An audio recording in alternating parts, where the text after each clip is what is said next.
Dentro do nosso tópico de interação da radiação com a matéria, nós vimos um modelo interessante nas aulas anteriores, que é um modelo clássico. É um modelo onde nós consideramos o átomo como sendo uma nuvem de carga negativa, né?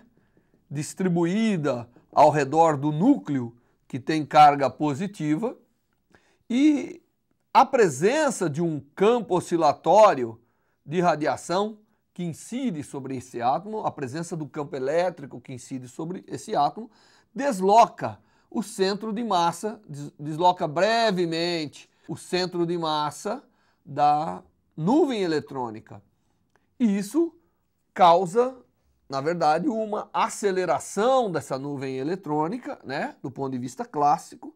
E essa aceleração da nuvem eletrônica é uma forma de você transmitir energia para o átomo, né? Ela adquire movimento. Esse é um modelo clássico, que é o que nós estamos vendo. E nós vimos que, então, esse modelo aqui, ele é, na verdade, equivalente, né? Porque nós vimos que a nuvem deforma um pouquinho, mas ele é equivalente, com cuidado na sua aplicação, a um sistema massa-mola desse tipo, onde você tem um núcleo fixo, porque ele é muito pesado, de tal maneira que o campo elétrico da radiação, que está incidindo aqui, né, numa certa direção, ele é oscilatório, né, esse campo faz com que essa carga se desloque. Na verdade, é o centro de massa dessa nuvem eletrônica que está deslocando para cima e para baixo. Nós montamos uma equação de movimento para esse sistema, né? Se nós lembrarmos, se chamarmos de R o deslocamento do centro de massa dessa nuvem, nós montamos uma equação que diz que mr dois pontos mais m ômega zero ao quadrado R, onde ômega zero é a frequência de ressonância desse sistema, não é? Mais m uma psi R ponto, que essa nuvem, essa carga acelerada vai dissipar, vai emitir energia, vai tirar a energia do campo e colocar em todo lugar do espaço. Isso representa uma dissipação, representada por esse termo. Isso é igual à força feita pelo campo da radiação sobre essa nuvem, que aqui nós estamos chamando a amplitude do campo de E0, tá certo?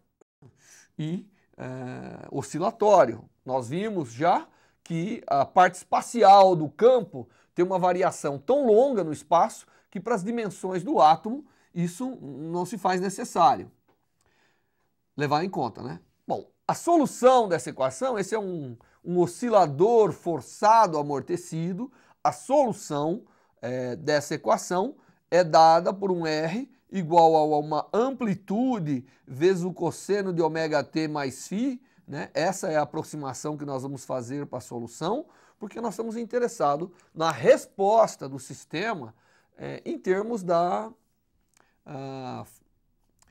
frequência que excita o próprio sistema. Então nós propusemos essa solução envolve o conhecimento do R0 e da fase φ. Vamos recordar que a fase φ aparece necessariamente devido à presença da radiação, não é?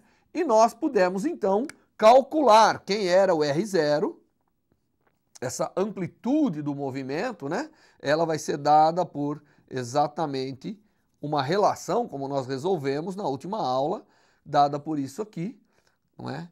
Ômega quadrado menos ômega zero quadrado ao quadrado mais tc quadrado ômega ao quadrado, tudo elevado à potência meio, para o R0, não é?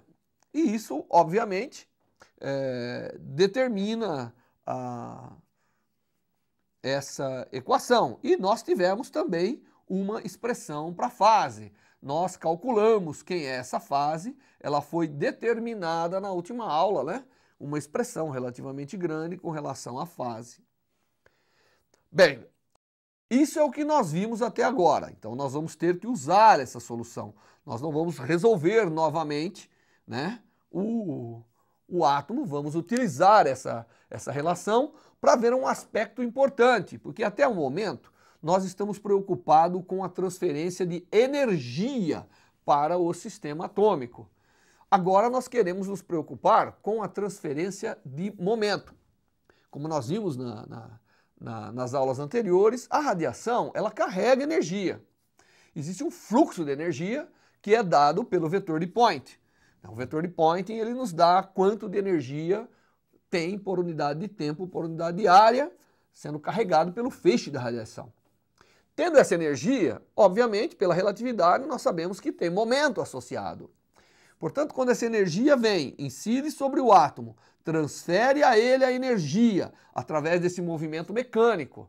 Nós estamos fazendo o nosso modelo, é um modelo essencialmente mecânico. Então, quando transfere para o átomo essa energia, junto transfere um momento, junto é feita uma força. Nós não nos preocupamos com essa força até agora, nós apenas nos preocupamos o que está acontecendo no referencial do próprio átomo. Mas é óbvio que existe um momento transferido e isso, como existe uma taxa de transferência desse momento, existe também uma força realizada sobre o átomo. É exatamente essa força que nós vamos calcular nessa aula. Então nós já nos preocupamos, eu fiz até uma revisãozinha aqui sobre essa transferência de energia. Agora eu quero me preocupar com a transferência de força. Obviamente, no nosso modelo clássico, nós temos movimento, tá certo? Então nós vamos de novo olhar esse átomo aqui que nós temos, né? Então nós temos aqui a nuvem eletrônica que eu quero olhar agora, que eu vou representar dessa forma, mas lembre-se que essa nuvem eletrônica tem um núcleo, está presa ao núcleo e tudo mais. E sobre essa nuvem eletrônica, agora nós vamos incidir um campo eletromagnético. Então eu vou determinar aqui uma direção que eu vou chamar de Z, vai ser a direção na qual a radiação está propagando, então ela está propagando nessa direção. A nuvem eletrônica vai interagir com esse campo oscilatório da radiação, tá certo? Eu vou aqui chamar esse eixo aqui de eixo X e vou chamar esse eixo aqui, né, de eixo Y. Então a radiação propaga na direção Z, o campo está na direção, esse é o campo da radiação, né? Ele está na direção, oscilando na direção X, essa seria a direção de polarização. E o que acontece? Acontece que quando essa radiação incide sobre essa nuvem, ela promove o deslocamento do centro de massa, que é o modelo que nós adotamos até o momento, não é? Então ela promove esse deslocamento, e esse deslocamento corresponde a uma aceleração, como nós vimos na equação que eu fiz a revisão anteriormente, e corresponde também a uma velocidade. A existência do campo, vamos imaginar por um momento que o campo da radiação está atuando, aqui está neste momento preciso, o campo da radiação atuando sobre a nuvem eletrônica. Obviamente que atua um pouquinho também sobre a carga, o núcleo positivo, mas o núcleo positivo é cerca de 2.000 vezes mais pesado, a resposta dele é muito menos importante para aquilo que a gente vai fazer. Muito bem, então esse campo vai para cima, nós sabemos que a carga vai oposta ao campo, isso significa que existe um R ponto, uma velocidade, né, uma aceleração também, mas existe uma velocidade também que nós vamos aqui representar dessa forma simples, oposta ao campo, porque o campo está para cima, a força é para baixo, então nós vamos imaginar que a velocidade nesse instante esteja para baixo. Muito bem, se não fosse nada além disso, Esse é o modelo que nós fizemos até agora para a transferência da energia. Mas acontece que junto com o campo elétrico existe um campo magnético, que até agora nós não levamos em conta. Então nós temos aqui na direção Y um campo magnético, uma amplitude magnética, que para o estudo que nós fizemos, o modelo que nós fizemos até o momento, não foi necessário levar em conta. Mas agora eu tenho que levar em conta. Por quê? Porque eu tenho uma carga, ela recebeu uma velocidade, né? Isso transferiu uma energia para o movimento dessa massa do elétron. O elétron tem uma massa, nós não vamos esquecer da massa do elétron nunca, né? Não estou nem representando. Mas tem também um campo B. E este campo B age sobre quem? Sobre a carga através da sua velocidade. Vamos só lembrar que pela força de Lorentz existe uma força que, só para lembrar, eu vou dizer que é a força magnética, né, quando tem uma presença do campo magnético. E essa força, ela é, no sistema de unidades que nós gostamos de trabalhar, que é o CGS, ela é a velocidade vetorial, o campo. Essa é a força magnética feita sobre a carga. Acontece que o campo elétrico da radiação causa o movimento da carga. E aí o campo magnético age sobre esse movimento, produzindo uma força. A força aqui no caso, né, vamos lembrar que a velocidade, a força substituindo a carga do elétron aqui, a força seria menos E sobre C, R ponto vetorial B. Só que R ponto, obviamente, pelo fato de que o R ponto vai estar sempre na direção do campo elétrico e este, por sua vez, está perpendicular à direção do campo magnético, então isso aqui, praticamente, esse produto escalar, esse produto vetorial vira o produto escalar, e nós temos aqui que a amplitude da força que age sobre o campo, o elétron, a força que o campo magnético agora age sobre a carga do elétron é essa. Bom, nós temos que a força vai ser dada, né? Nós temos que seria R ponto, que está nessa direção no nosso esquema, vetorial o campo, dá uma força contrária, mas não vamos esquecer do negativo que tem aqui presente, para lembrar que a força seria, nesse caso, esta força seria nesta direção. Esta seria esta força, que agora é a força feita sobre o átomo. É a força que o campo magnético indiretamente faz e que arrasta todo o átomo. Não só faz a nuvem eletrônica deslocar, mas arrasta todo o átomo. Obviamente que essa força, quando o campo inverter, a velocidade inverte e a força inverte. Então, em média, esta força seria zero. Se não fosse, já estou adiantando para vocês, né? Se não fosse o efeito da dissipação. Se não for a dissipação jogando energia para todo lado, essa força eventualmente daria zero. Mas devido a essa dissipação, a força não dá zero em média e vai contribuir com uma força que está sempre na direção de propagação da própria luz, que aqui eu vou colocar vetorialmente assim e vou colocar o Zzinho aqui na frente. Essa é a força como desenhada aqui nessa figura e que nós vamos chamá-las de força de radiação. Essa é a chamada força da radiação. Então, a força da radiação, ela precisa, né, ela necessita da componente B do campo eletromagnético. É a componente magnética do campo que vai contribuir para a força neste nosso modelo clássico. Neste nosso modelo, essa força vai aparecer aqui na direção da propagação. Bem, essa é a essência do aparecimento da força de radiação no nosso modelo clássico. Nós não vamos nunca esquecer que estamos fazendo um modelo clássico, né? O nosso modelo é clássico.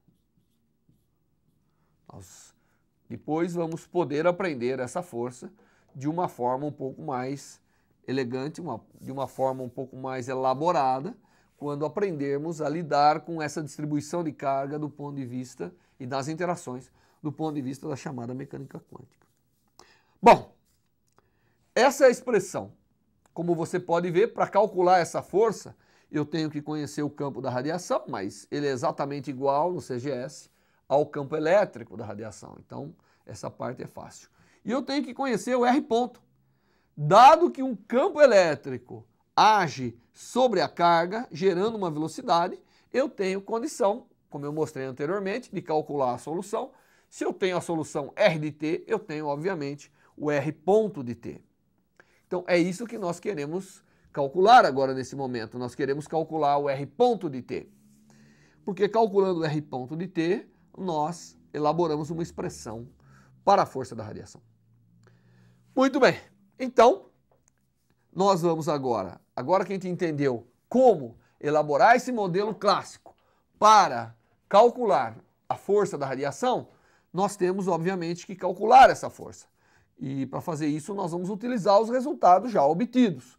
Nós vamos utilizar a solução do átomo, né, na presença do campo, dando origem a essa velocidade de deslocamento da nuvem eletrônica. Utilizando isso, nós vamos poder montar uma expressão da força da radiação e discutir um pouco mais as suas aplicações. Muito bem, então tem que ficar claro, antes da gente continuar com as contas, né? Tem que ficar claro que o campo elétrico, o modelo é o campo elétrico age sobre a nuvem eletrônica e o campo magnético, que é perpendicular, age sobre a velocidade da nuvem eletrônica imprimida pelo campo elétrico. Esse é o nosso modelo. E isso dá origem a uma força, que nós vamos chamar de força de radiação. E agora nós vamos passar ao cálculo desta força de radiação. Muito bem. Então, a força da radiação, nesse nosso modelo aqui, né? Então, vamos agora partir para o cálculo desta força da radiação.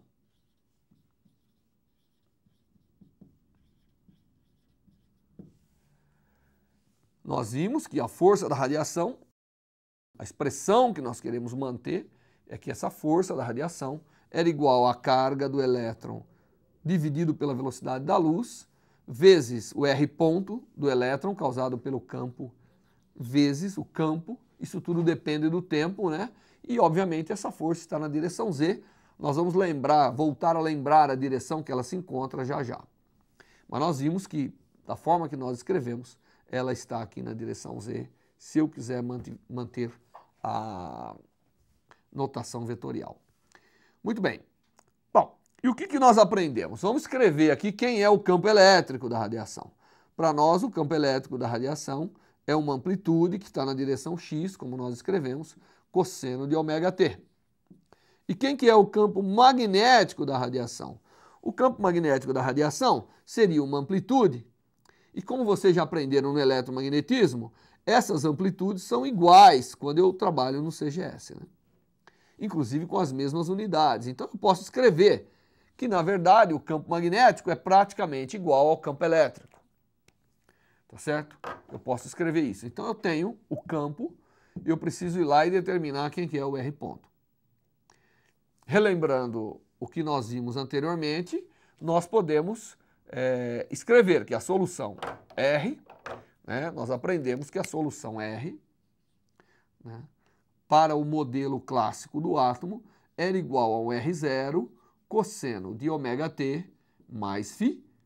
Né, e eu estou lembrando aqui que nós desprezamos, na verdade, o termo na solução, que é o termo que oscila com a frequência natural do oscilador, que é o ω0, né, porque nós estamos simplificando um pouco aqui a maneira de calcular isso.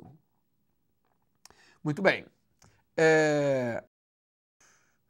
Com esses ingredientes, o R ponto, né, eu posso daqui calcular o R ponto igual, não é? Lembrando o R que eu acabei de escrever, ele vai ser igual a E, a carga do elétron, vezes a amplitude do campo elétrico, vezes ω, porque na derivada vai cair aqui um ω, tem um menos que cancela também, dividido pela massa do elétron, vezes 1 sobre ômega quadrado menos ômega zero ao quadrado, tudo isso ao quadrado, mais si quadrado, ômega quadrado, tudo elevado a meio. Esse é o R ponto. Tá certo? Vezes quem? Vezes seno de ômega t mais φ. Eu não posso esquecer. A parte temporal tem que estar aqui. Eu só substituí o R0 pela expressão que nós tínhamos anteriormente quando resolvemos. Nós resolvemos o átomo clássico na presença do campo elétrico, do campo eletromagnético, mas sob a ação essencialmente do campo elétrico. Então nós temos isso. Bem, agora eu tenho que pegar essa expressão, eu tenho que utilizar essa expressão para colocar na expressão da força. Então a minha força, que é a força da radiação, ela fica igual a E sobre C, vezes o R ponto, vezes E0 ômega, dividido por M, vezes 1 sobre este termo, que eu vou abreviar aqui, entre chaves, é este termo, vezes seno de ômega t mais φ, vezes o campo magnético. E o campo magnético continua sendo E0 cosseno de ômega t. Então não posso esquecer do campo B aqui. Esse é o campo B. Então essa é a expressão com a dependência temporal para a força. Então nós temos que essa força é igual, então nós temos aqui que a força é igual a E quadrado sobre C, E0 quadrado, vezes ômega sobre M. Esse é o termo de constante que aparece.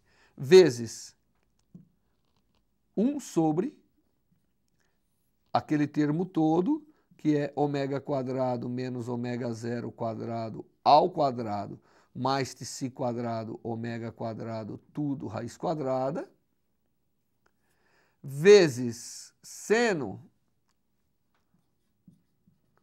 de ômega t mais φ, vezes cosseno de ômega t, que vem do campo magnético. Esta é a força para um instante de tempo t qualquer.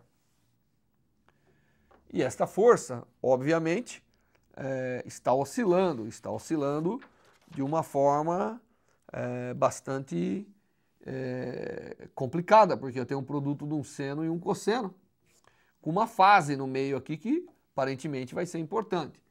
Note que se não tiver a fase, se eu não tiver a fase, que significa matar a dissipação, eu tenho um seno de ômega t vezes cosseno de ômega t, que dá em média zero. Na média temporal, obviamente, nós vamos calcular a média temporal da força. E se a não existência da fase mata a força desde o início. Então, é extremamente importante para que haja uma força resultante, cuja média temporal não é zero, o termo dissipativo que corresponde a essa fase. Eu vou usar aqui uma expressão, a expressão que seno de ômega t mais φ vezes cosseno de ômega t é igual a seno de ômega t cosseno de ômega t cosseno de φ, tá certo? Mais cosseno de ômega t vezes cosseno de ômega t, que é cosseno de ômega t ao quadrado, vezes seno de φ. Então, eu vou substituir este produto por isso. E quando eu substituo esse produto, essa parte, por essa expressão, vai aparecer esses dois termos. E aí eu vou tomar a média temporal. Só que a média temporal vai ser a média temporal exatamente dessa expressão, que é onde o tempo está presente. Então eu vou tomar a média temporal representando aqui por esses símbolos. Isso significa a média temporal deste termo mais a média temporal deste termo. Acontece que a média temporal de seno de ômega t vezes cosseno de ômega t, que é a mesma coisa pedir para a média temporal de seno de 2 ômega t, é zero. Enquanto a média temporal de cosseno ao quadrado de ômega t é meio. Então, o que acontece? A hora que eu fizer a média temporal, simplesmente este termo desaparece. E a média temporal deste termo dá meio vezes seno de φ. Então, o resultado disso é que a expressão da força que nós estamos deduzindo, que é a força da radiação, né, a expressão dessa força, ela agora fica escrita da seguinte maneira. Ela fica F, eu vou repetir aqui em cima, né? F igual a E quadrado, E, que é a carga do elétron ao quadrado, vezes a amplitude do campo ao quadrado, ômega dividido por C vezes M, vezes meio, portanto eu já vou botar meio aqui, que é o meio do cosseno, vezes seno de φ, que é o que aparece da fase, como resultado dessa média temporal, vezes ômega ao quadrado menos ômega zero ao quadrado, mais τc quadrado, ômega quadrado, tudo elevado a meio. Tá certo? Essa é a expressão da força e eu vou remover todo o resto. Então, nós chegamos a uma expressão de força que é dado por isso. Não é? Obviamente que nós já aprendemos quem é τc, quem é o fator dissipativo, e como que a gente expressa isso em termos das grandezas do átomo. E também aprendemos como expressar a fase. Nós aprendemos lá atrás que o seno de φ da fase, e essa é a fase do movimento da nuvem eletrônica sob a ação do campo elétrico da radiação. Nós aprendemos a escrever, inclusive argumentei que ela tem que ser negativa, e nós aprendemos que ela é menos τc ômega sobre ômega quadrado menos ômega zero quadrado ao quadrado, mais τc quadrado, ômega quadrado, tudo elevado a meio. Essa era a fase. E que agora eu vou ter que pegar essa fase e colocar aqui no seno. O resultado disso tudo é uma força. A hora que eu substituir isso aqui, nós temos a força da radiação igual a E quadrado, E0 quadrado, ômega, dividido por 2mc, escrevendo dessa maneira, vezes τc ômega, dividido por ômega quadrado, menos ômega zero quadrado, tudo ao quadrado, mais τc quadrado, ômega quadrado, e não tem mais a raiz quadrada, porque a raiz quadrada daqui e daqui vai dar um termo inteiro. E, obviamente, eu vou recordar novamente que a gente viu que essa força estava na direção da radiação, portanto, ela está na direção Z da radiação. Lembrando que a direção Z é a direção de propagação, e a média temporal da força está sempre na direção de propagação. Isso é um fator interessante, né? A força da radiação está na direção da sua propagação. Essa força que, em média, não dá zero e é devido à dissipação. Se o sistema não tem essa capacidade de emitir energia causando essa dissipação, a força se anula. A força simplesmente se anula. E também eu quero lembrar que essa é, né, a média temporal da força, para que a gente não se confunda. Essa é a média temporal. Temporal é durante a oscilação eletromagnética, né? Essa é a força resultante em média temporal, que vai agir em média de um ciclo de oscilação da radiação eletromagnética. Então a gente considera essa, de fato, a força que em média age sobre o sistema atômico. Eu só queria lembrar que nós, quando a gente escreve o campo eletromagnético, nós escrevemos o campo E, o campo B, o produto vetorial deles, né, o campo E, o campo B, o produto vetorial de E por B está numa direção que é o K, que é o vetor de onda, que é a direção de propagação, e nós sabemos que esse K, né, ômega sobre C, é o módulo de K, que é o chamado vetor de onda, né? Mas aqui está na direção Z, K, né? Nós podíamos escrever que K, o vetorzinho K, é igual a ômega sobre C na direção Z. Então eu vou pegar esse ômega sobre C, que está aqui, na direção Z, e vou escrever como K. Tá certo? Então, 1 dos ômega sobre C eu vou escrever como sendo K. Isso me permite escrever, então, que a força da radiação, novamente, essa é a força média, né? Média num ciclo de oscilação eletromagnética, ela é igual a E² vezes a amplitude do campo ao quadrado dividido por 2m, vezes Tsi ômega por esse termo todo aqui, que é esse termo que representa uma ressonância aqui, né? Vezes K, o vetor de onda. Isso para assegurar que você sempre vai lembrar que a força de radiação, nesse nosso modelo clássico, está na direção da propagação da onda eletromagnética. Essa é a direção de propagação da onda eletromagnética aqui no nosso modelo, e é nessa direção que estará sempre a força que transmite um momento efetivo para o átomo em média. Quando Tsi igual a zero, quando o átomo não tem essa capacidade de dissipar energia ou tem uma capacidade muito baixa de dissipar energia, obviamente que nós encontramos aqui que a força média da radiação é igual a zero. No nosso modelo clássico, obviamente, tá certo? Então, no nosso modelo clássico, essa força vai a zero. Bom, como que é o gráfico dessa força? Bom, você observa que o gráfico é ele vai a zero com ômega, não vamos lá em ômega igual a zero, ele não é simétrico porque ele tem um ômega aqui no numerador, não é verdade? Mas nós poderíamos graficar isso aí, né? Nós poderíamos calcular que a força que a radiação faz sobre o sistema atômico, ela como função de ômega, ela tem uma curva típica característica e ela tem um máximo, que eu vou chamar de ômega da posição de máximo.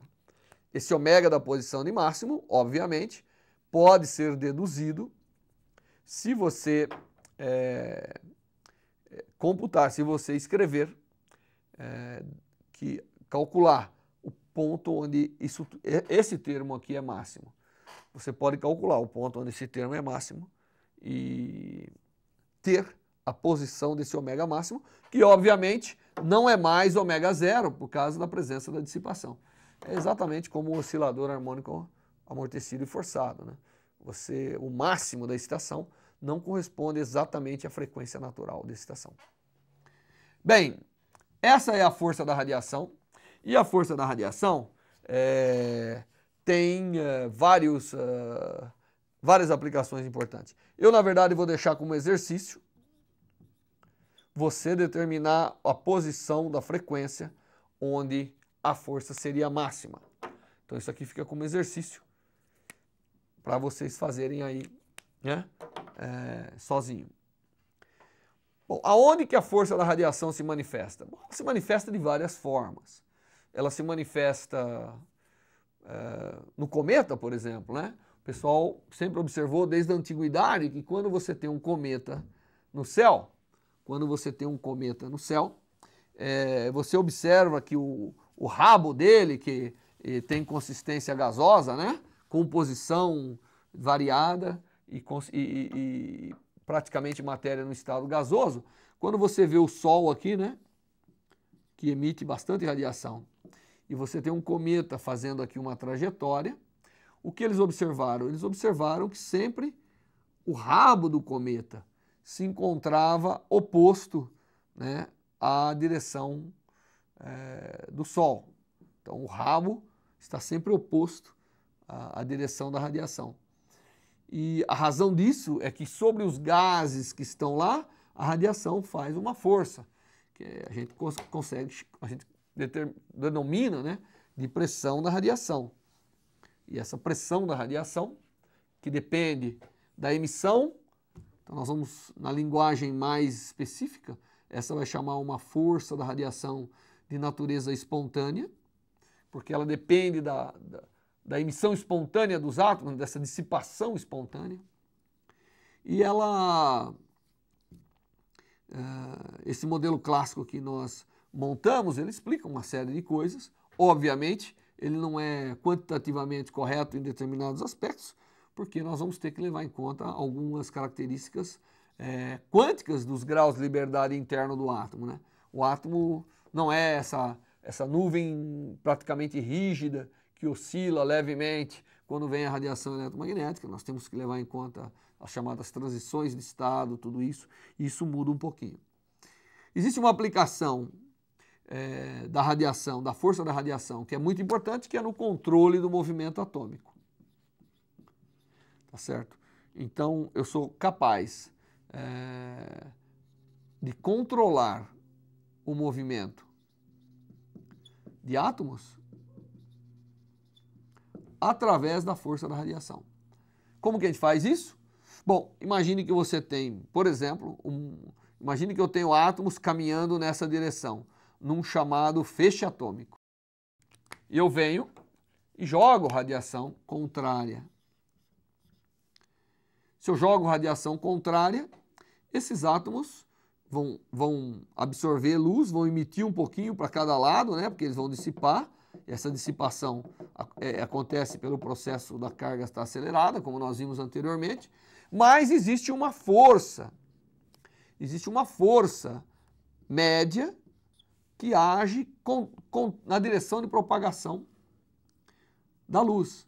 Então, se eu for capaz de arquitetar bem um sistema que consiga fazer isso, eu acabo trazendo a velocidade dos átomos para valores muito pequenos.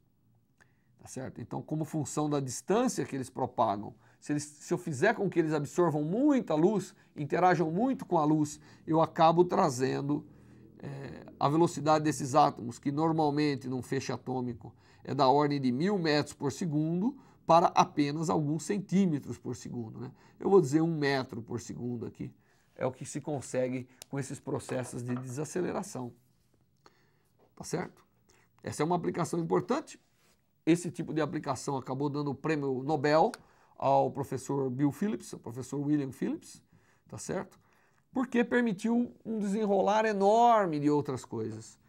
Permitiu a introdução da chamada física próximo do zero absoluto, ou física dos átomos ultrafrios, né, que conjuga a força da radiação de várias formas diferentes. Uma dessas formas que conjuga é o seguinte: utilizando agora a força da radiação e um efeito importante, que é o efeito Doppler, você consegue pegar um átomo que está se movendo aqui. Agora eu coloco sobre esse átomo 2 campos de radiação, um vindo de um lado, outro vindo do outro, e o que eu observo é que esse meio aqui para os átomos cria um movimento agora para o átomo, não tem nada a ver do elétron, então é a massa do átomo que importa. Eu consigo mostrar que eu crio um movimento, eu crio com luz um meio viscoso para os átomos. Eu crio uma força sobre o movimento translacional do átomo. Esquece as forças, o que está acontecendo internamente agora, isso já passou, né? A gente cria uma força viscosa para o átomo que chama-se de melaço óptico. Esse melaço óptico foi praticamente inventado pelo Steven Chu, né? Que também ganhou o prêmio Nobel. E isso é interessante porque essa força viscosa, se eu representar a energia cinética do átomo, né? Isso aqui é interessante, porque se eu representar a energia cinética do átomo nessa configuração, ela tem um determinado valor inicial e ela cai assustadoramente, como se fosse uma partícula que é colocada num meio viscoso, né? E isso faz eu atingir temperaturas extremamente baixas, da ordem de 10 a menos 6 Kelvin. Lembrando que temperatura está associada com a energia cinética dos átomos, e aqui eles estão individualizados na forma de um gás, certo? Essa é outra aplicação muito importante que nós temos para a produção de matéria em temperaturas tão baixas, onde fenômenos novos acabam se revelando. Essa é uma das aplicações da força da radiação. A força da radiação ela passou por muito tempo, não despercebida, mas sem uso aparente, e a ciência, os físicos, não exploraram na pressão da radiação, na força que a radiação faz, desde o início, toda a sua potencialidade. Ficamos muito preocupados com a interação do ponto de vista de energia, como que o campo era capaz de trocar energia com os graus de liberdade interno do átomo, e isso obviamente deu origem à chamada espectroscopia óptica, mas deixamos de lado a parte que é a força da radiação. Durante a aula nós vamos, vamos fazer alguns exercícios que vão tentar caracterizar essa força da radiação em determinadas situações de uso atômico, para que você possa sentir o quanto que ela é importante. Até mais.